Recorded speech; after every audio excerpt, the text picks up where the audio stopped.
conservation deals with loss in many different ways. It can be of, species, of forest, even in terms of trust, like we have just talked about, right? So, how do you personally carry and process this sense of loss that is perpetually there in conservation work? I think, it is processing that kind of a loss or like failure or a mistake. It's like a very personal thing, like how one processes it.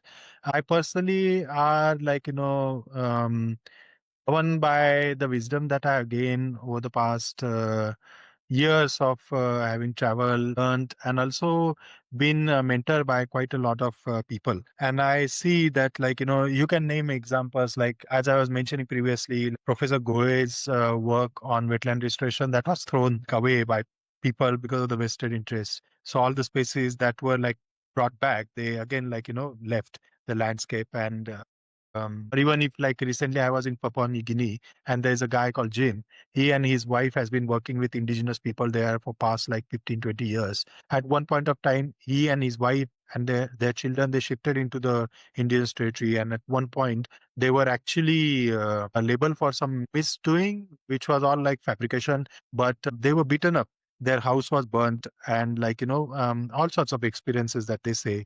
There's a very nice documentary on his and their journey, and they still continue to work with the same people, right? So given that, like, it's a cyclical process, it's a long term commitment. These sort of ups and downs are part and parcel, and we need to accept that and move forward. I think most important part is to arrive at a particular goal or the target that you set in. So it can deflect, it can deviate, it can change its path, it can also give loads of setback. But if you are fixated towards, like, that long term vision, this internal deviation that happens become part of your lessons on how you can, like, go forward next time. And but also at the same time, I'll tell you that, like, even though there's a loss, but if you work in restoration, if you are working on the land or water, you see that how quickly the biodiversity comes back also. When you start to see, like, the pioneer species such as reptiles or insects, they start to come, like butterflies, or, like, certain species of snake, or like birds that you were not really anticipating, but they showed up, you know as a response to your intervention. That also gives you quite a lot of something to hold on to, because you have seen nature coming back, and like how she reacts, when you give it a chance. But what I want to say is that, like, effort tend to fail, but that the ways are not failure, right? You brought that thing back, and you showed that as an example, which means that if it didn't work here, it might work somewhere else. As I was saying, that ground is empty, like we have got some 70,000 of wetlands across the country, freshwater wetlands only. And so much work is to be done.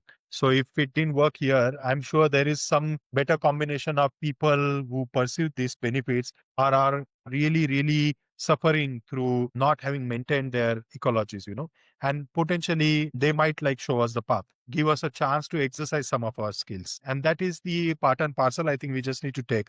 And anybody who, like, if you speak with any kind of like organization's founder, like we have so many in India, no, great institutions of this country, they will also say you the same thing, that we cannot allow emotions to take over the logical sequence of as to why we are doing what we are doing. We cannot really forget what the fight is all about or what it is for.